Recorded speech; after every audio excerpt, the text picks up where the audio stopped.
Welcome to our training video covering user accounts. Only administrators have the authority to create and modify user accounts.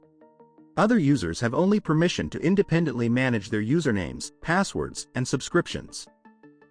Usernames can follow different conventions.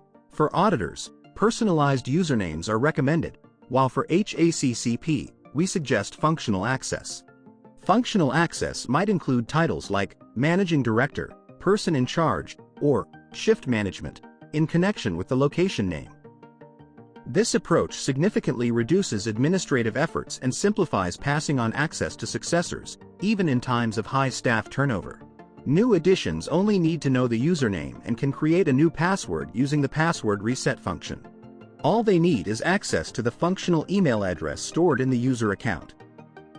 Now, let's go through the process of creating a new user step by step. On the left-hand menu, navigate to Accounts and Accesses and select Accounts. Use the plus sign to add a new user. Start by entering the username, email address, and a password. While entering the password, please pay attention to our password requirements, which are outlined in between the two password entry fields.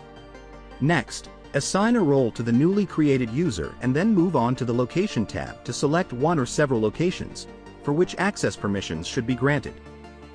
Keep in mind that locations added later must also be assigned to relevant users, for example, area managers.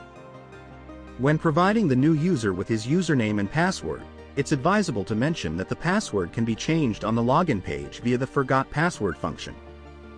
You should also mention that users have the ability to set up automated notifications within their user account, accessible in the Subscriptions tab.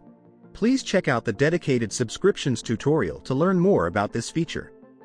If you found this tutorial helpful, please give us a thumbs up and leave your feedback.